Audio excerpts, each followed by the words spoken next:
Kasno je noću. Posle dugog leta slećete u Tokio i jedva čekate da se prijavite u hotel i odmorite. Ulazite u predvorje svog hotela, modernog, ali naizgled tihog. Prilazite recepciji sa koferom u ruci, očekujući umornog noćnog recepcionara. Međutim, umesto čoveka, dočekuje vas nasmešeni robot. Izgleda kao futuristički humanoid, čak se i naklonio kada ste prišli pultu. Mehaničkim, ali ljubaznim glasom pozdravlja vas na savršenom japanskom i engleskom, traži vašu rezervaciju i pasoš. Pomalo zatečeni, predajete dokumenta robotu koji besprekorno završava proces prijave. Deluje nestvarno, kao scena iz naučno-fantastičnog filma u kom ste vi glavni lik. Ali ovo nije film, niti san izazvan umorom od puta. Ovo je stvarnost. Dobro došli u Japan, zemlju u kojoj su stvari koje nama deluju nezamislivo i nestvarno zapravo potpuno normalne, svakodnevne pojave. Za stanovnike Japana ovakav prizor nije ništa posebno. Za vas to je tek prvo od mnogih iznenađenja koja vas čekaju već u narednih nekoliko sati. Nakon što ste se smestili u sobu, čeka vas još jedno futurističko iznenađenje. Ulazite u kupatilo i prilazite WC šolji, kada odjednom poklopac sam od sebe počne da se podiže pred vama. Toplota dopire iz sedišta. Da, daska je unapred zagrejana kako vas ne bi dočekalo hladno iznenađenje. Pored sedišta primećujete komandnu tablu sa 10 misterioznih dugmića i piktograma. Jedno dugme pušta umirujuću muziku ili zvuk tekuće vode, diskretni soundtrack za privatne trenutke, da prikrije sve neugodne zvuke. Drugo dugme aktivira ugrađeni bide koji precizno ispira toplom vodom uz mogućnost podešavanja jačine mlaza i temperature. Tu je i funkcija automatskog puštanja vode kada ustanete, pa čak i osveživač vazduha koji eliminiše neprijatne mirise. Osjećate se kao da ste ušli u toalet iz budućnosti, prepun funkcija o kojima niste ni sanjali. U Japanu čak i obavljanje najobičnijih fizioloških potreba pretvoreno je u high-tech iskustvo. Ovakvi pametni washlet toaleti nalaze se svuda, od hotelskih soba i poslovnih zgrada do aerodroma i tržnih centara, i već su godinama sastavni deo svakodnevice. Dok zbunjeno proučavate dugmiće, shvatate, u ovoj zemlji i najobičnija jutarnja rutina može da vas ostavi otvorenih usta. Sledećeg jutra, prvog u Japanu, potrebna vam je doza kofeina. Izlazite ispred hotela u potrazi za kafom, ali umesto na kafić, na uglu ulice pažnju vam privlači svetlucavi automat, jedna od čuvenih japanskih vending mašina. Zapravo čim se osvrnete, shvatate da nije usamljen. Na ovoj raskrsnici stoji nekoliko automata blještavih boja, poređanih jedan do drugog. Ubacujete nekoliko novčića, pritisnete dugme i u tren oka automat vam izbaci limenku sveže tople kafe. U čudu držite zagrejanu limenku, upravo ste kupili vruć napitak iz mašine na otvorenom, usred ulice. U Japanu postoji preko 5 miliona vending mašina, otprilike jedna na svakih 25 stanovnika, što je nezamisliva gustina koju nećete vidjeti nigde drugde na svetu. I rade non stop, 24 sata dnevno, 7 dana u nedelji. Ovi automati ne prodaju samo sokove i slatkiše. Naprotiv, možete u njima pronaći gotovo sve što vam padne na pamet, hladan zeleni čaj ili vrelu supu, kišobran za iznenadni pljusak, baterije ako vam hitno zatrebaju, pa čak i sveža jaja, kesu pirinča ili kravatu za poslovni sastanak u poslednjem trenutku. Neke mašine nude tople obroke u konzervi, sladoled, a druge sveže isceđen sok ili farmaceutske proizvode. Dok pijuckate svoju kafu iz limenke, shvatate koliko je to praktično. U bilo koje doba dana ili noći, u gradu ili na selu, Automat je verovatno negde blizu i spreman da vam za tren oka ponudi baš ono što vam treba. Istovremeno vas ovaj prizor podsjeća koliko je svakodnevica u Japanu prožeta tehnologijom, gotovo futuristički, a ipak potpuno uobičajeno za ljude koji tu žive. Popili ste kafu i želite da bacite praznu limenku. Međutim, primećujete nešto neobično. Nigde u blizini nema kante za smeće. Osvrćete se oko sebe, ulice su besprekorno čiste, ni papirića ni opušaka na trotoaru, ali takođe nigde ni korpe za otpatke. Šta sada? Navikli biste da limenku jednostavno ubacite u prvu kantu, ali u Japanu će vam to retko poći za rukom jer javne kante praktično ne postoje. Umesto toga, Japanci imaju pravilo: šta god da konzumiraju napolju, svoje smeće nose sa sobom dok ne dođu kući ili dok ne pronađu odgovarajuće mesto za reciklažu. Čak i bez kanti na svakom koraku, ulice ostaju zapanjujuće uredne. Svako je odgovoran za svoj otpad i ljudi se tog nepisanog pravila strogo pridržavaju. Ta kolektivna svest o čistoći javnog prostora jedna je od prvih stvari koje će vas zadiviti na japanskim ulicama. Dok držite praznu limenku u ruci, postaje vam jasno da ćete je verovatno morati poneti sa sobom sve dok ne naletite na retku kantu ili se vratite u hotel. I nema druge, baš kao i svaki Japanac, i vi postajete deo sistema koji omogućava da milioni ljudi dele isti grad, a da on ostaje neverovatno čist. U međuvremenu, rešili ste da prezalogajite nešto na brzinu. Kupujete pecivo u obližnjoj pekari ili kesicu grickalica iz radnje. Instinkt vam govori da gricnete dok hodate ka metro stanici, tipično jutarnje jurenje na zapadu, doručak s nogu. Ali primećujete da niko od prolaznika oko vas ne hoda i ne jede istovremeno. Ljudi ili uopšte ne jedu na ulici, ili ako nešto pojedu, stanu sa strane, završe obrok, pa tek onda nastave dalje. Shvatate da bi bilo nekulturno da vi sada šetate i usput jedete svoje pecivo dok se provlačite kroz gužvu. U Japanu se hodanje i jedenje u isto vreme smatra nepristojnim ponašanjem. To ne znači da Japanci ne uživaju u hrani, naprotiv, hrani se često posvećuju s punom pažnjom, samo ne dok su u pokretu. Ukoliko nešto grickaju napolju, većina ljudi će zastati na mirnom mestu ili pojesti hranu na licu mesta, pa tek onda nastaviti kuda su krenuli. Ova navika ima i praktičnu stranu, sprečava prosipanje, prljanje javnih površina i ometanje drugih prolaznika. Ali pre svega, deo je šireg kodeksa lepog ponašanja, ne nameći svoje navike drugima i ne pravi nered u zajedničkom prostoru. Zato se i vi zaustavljate, pojedete svoj doručak kraj puta, pa tek onda nastavljate ka stanici metroa. Još jedna neobična stvar na koju morate da se naviknete, ali Japancima je to sasvim normalno. Usput, ako vam se dopada ovo putovanje kroz neobične aspekte Japana, ne zaboravite da lajkujete video i pretplatite se na naš kanal. Vaša podrška nam mnogo znači i pomaže da nastavimo sa ovakvim pričama. Hvala vam, a sada nastavljamo dalje. Stižite do ulaza u metro, spremni da se ukrcate na voz do sledeće destinacije. Jutarnja gužva je u punom jeku, peron je prepun ljudi koji mirno čekaju u urednim redovima tačno na označenim linijama. Vrata voza se otvaraju i ulazite unutra zajedno sa gomilom putnika. Očekivali biste galamu, stotine glasova, zvuke telefonskih razgovora, možda nekoga kako naglas sluša muziku, ali unutrašnjost vagona ispunjava gotovo nestvarna tišina. Voz je krcat, ali niko ne razgovara glasno. Čuje se samo tiho kloparanje točkova po šinama i šuštanje odeće dok se putnici pomeraju.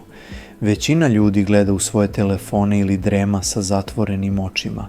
Ako i progovore, čine to šapatom, tek toliko da razmene reč dve sa saputnikom pored sebe. Mobilne telefone su svi već stavili na tihi režim, čak je i ton kamere na japanskim telefonima fabrički podešen da se ne može isključiti, upravo da ne bi remetio mir drugih. Ni traga od bučnih razgovora ili zvonjave u japanskom prevozu smatra se nepristojnim narušavati tuđi mir glasnim pričanjem ili bilo kakvom bukom. Setite se natpisa koji ste negde pročitali: molimo, utišajte telefon i ne razgovarajte u vozu. Ta tišina u prepunom vagonu deluje vam nestvarno, gotovo svečano, kao da svi poštuju nepisano pravilo, u zajedničkom prostoru budi obziran i tih. Takva scena u mnogim drugim zemljama bila bi nezamisliva, ali ovde je to deo kulture. Dok se voz kreće ka narednoj stanici, primećujete još jedan neobičan prizor. Osoba koja stoji pored vas, uredno obučeni poslovni čovek sa aktovkom, polako klizi u san držeći se za viseću ručku. Glava mu klone na grudi, oči sklopljene, izgleda da je utonuo u san, i to stojeći. Osvrnete se i vidite da nije jedini. Na nekoliko sedišta putnici dremaju, neki otvorenih usta, a neki čak blago naslonjeni na rame komšije. Niko se zbog toga ne uzbuđuje niti ih budi. U Japanu je sasvim uobičajeno videti ljude kako spavaju u javnom prevozu, pa i u najneverovatnijim položajima. Postoji čak i poseban izraz za tu pojavu, inemuri, što znači spavanje dok si prisutan. Ova praktična dremka u prevozu ili na poslu ne smatra se znakom lenjosti, već često značkom časti, pokazateljem da je osoba iscrpljena od vrednog rada. Japanska kultura toleriše, čak i ceni kada zaposleni zadremaju na sastanku ili tokom vožnje kući, jer to implicira da su prethodno marljivo radili do kasno u noć. Zato niko u vozu ne pridaje pažnju čoveku koji spava stojećki kraj vas. Verovatno će se probuditi tačno na svojoj stanici, kao da ima unutrašnji alarm, ili će ga saputnik blago dodirnuti kada dođe vreme za izlazak. Za vas je neverovatno da neko može tako čvrsto spavati držeći se uspravno usred jutarnje gužve, ali ovde je i to samo još jedan prizor na koji su svi navikli. Inspirisani ovom tihom i obzirnom atmosferom, po izlasku iz voza primećujete na stanici još jednu zanimljivost. U uglu perona stoji mala kabina nalik na modernu telefonsku govornicu. Vrata su joj zatvorena, a unutra vidite osobu kako razgovara na telefon. Tek kada izađete na široki hodnik stanice, dopre do vas prigušen zvuk glasa iz te kabine. To je jedna od takzvana privatnih tihih soba, malih zvučno izolovanih kabina postavljenih na javnim mestima poput stanica, aerodroma ili poslovnih zgrada. One služe tome da ljudi mogu obaviti telefonski poziv ili online sastanak, a da pritom ne naruše spokoj ostalih oko sebe. Umesto da pričaju putem dok hodaju hodnicima ili stoje na peronu, što bi svuda unaokolo odjekivalo, Japanci mogu ući u ovu staklenu kabinu, zatvoriti vrata i razgovarati normalnim tonom, dok spolja gotovo ništa ne dopire. Unutra je dovoljno mesta za jednu osobu. Često postoji i mala polica za laptop ili dokumenta, pa čak i utičnica za punjenje telefona. Ovakve privatne zone tišine omogućavaju da čak i u pretrpanom javnom prostoru ljudi imaju trenutak privatnosti za komunikaciju, bez ometanja drugih. Za vas je ovo briljantno rešenje, još jedan pokazatelj koliko se u Japanu ceni mir i poštovanje zajedničkog prostora. Hodajući kroz stanicu, pomišljate kako bi bilo korisno videti ovakve kabine i u drugim zemljama gde je galama u javnosti uobičajena stvar. Nastavljate dan dalje, a jedna stvar vam se već kristalizovala. U ovoj zemlji disciplina i poštovanje vremena dovedeni su do savršenstva. Japanski vozovi ne samo da su čisti i tihi, već su i neverovatno precizni. Ubrzo i sami postajete svedok toga, dok popodne čekate svoj voz, tačno u sekundu u predviđeno vreme kompozicija stiže pred vas. Vrata se otvaraju savršeno poravnata sa oznakama na peronu. Ukoliko bi ipak došlo do kašnjenja, to bi bila velika vest. Čak i najmanje odstupanje od reda vožnje shvata se vrlo ozbiljno. Poznat je slučaj kada se japanska železnička kompanija javno izvinila putnicima, jer je jedan voz krenuo iz stanice 20 sekundi ranije od predviđenog. Zamislite, samo 20 sekundi ranije, a uprava je to smatrala vrednim izvinjenja zbog neprijatnosti koju je možda izazvalo. U drugoj prilici, vozač superbrzog Shinkansen voza izvinjavao se putnicima jer je stigao sa zakašnjenjem od svega pola minuta. U Japanu je takva greška dostojna pokajanja.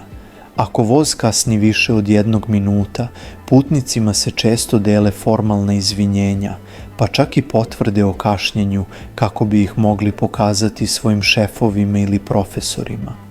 Nulta tolerancija prema kašnjenju nezamisliva je u mnogim drugim državama, ali ovdje je deo visokih standarda. Kao stranac osjećate divljenje i potajno se pitate kako bi izgledalo da svi na svetu ovako poštuju tuđe vreme. Ova kultura izvinjavanja i preuzimanja odgovornosti u Japanu ide još jedan korak dalje, u sfere koje su vam verovatno nezamislive. Recimo da ste učinili nešto zbog čega treba da se izvinite. Možda ste klijenta ostavili nezadovoljnim ili ste partneru naneli emotivni bol, ali nemate hrabrosti ili ne znate kako to da učinite licem u lice. U Japanu postoji rešenje i za takve situacije. Možete unajmiti profesionalca da se izvini umesto vas. Da, dobro ste čuli. Postoje agencije specijalizovane baš za izvinjenja. Za određenu naknadu one će poslati iskusnog izvinjavača, koji će u vaše ime odraditi ceo ritual kajanja. Izgovorit će propisane reči izvinjenja, duboko će se pokloniti, pa čak i zaplakati ako je potrebno da uveri drugu stranu u vaše iskreno žaljenje. Ovi ljudi su bukvalno savetnici za izvinjenje, stručnjaci za upravljanje društvenim neprijatnostima.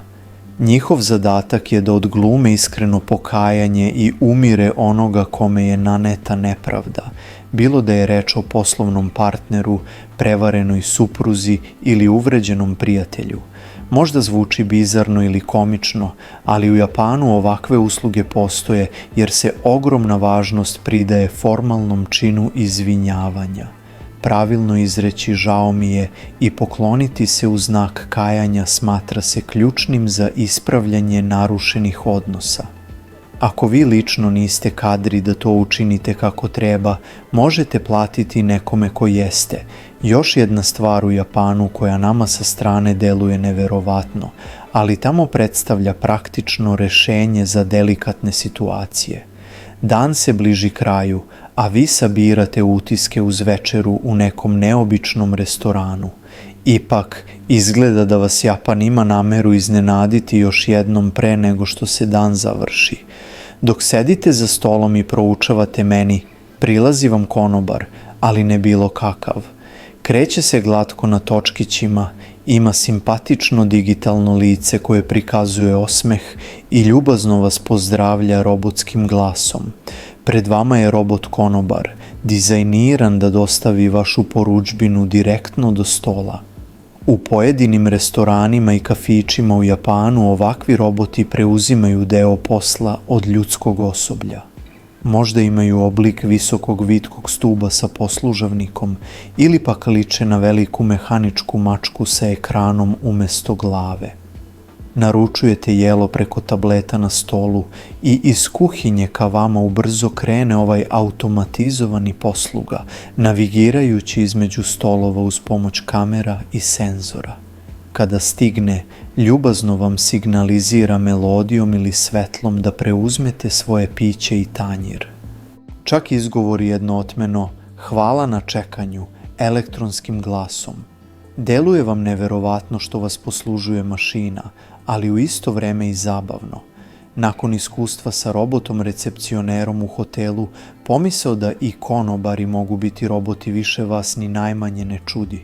U Japanu su roboti ušli u svakodnevni život mnogo više nego drugde, bilo kao humanoidni recepcioneri u hotelima, interaktivni konobari u restoranima ili pak kao vodiči, čistači i ljubazni pomoćnici u raznim ustanovama.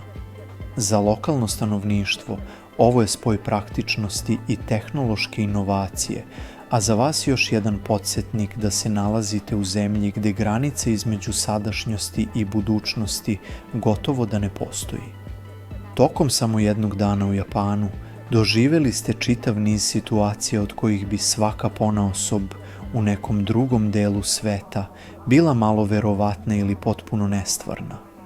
Ono što bi u vašoj domovini izgledalo kao eksperiment ili ekscentrična novotarija, ovde je deo ustaljenog poretka stvari. Automati na svakom koraku održavaju grad opskrbljen svim mogućim potrepštinama.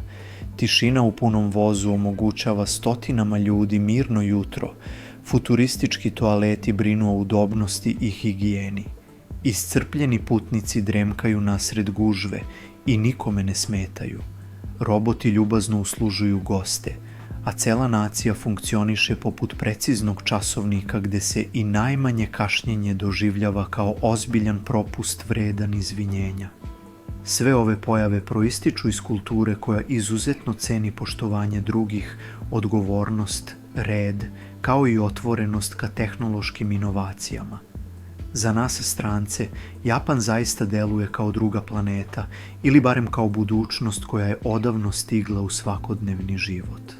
Ali za ljude koji tamo žive, to je jednostavno njihov način života, normalan, funkcionalan i usklađen sa potrebama društva. Ukoliko vam se svideo ovaj video, lajkujte ga i pretplatite se na naš kanal kako biste pratili još ovakvih priča. Pišite nam u komentarima koja od ovih japanskih nestvarnih pojava vas je najviše impresionirala ili šokirala. Rado ćemo čitati vaše utiske. Hvala vam na gledanju i podršci i vidimo se uskoro u narednom videu. Sayonara.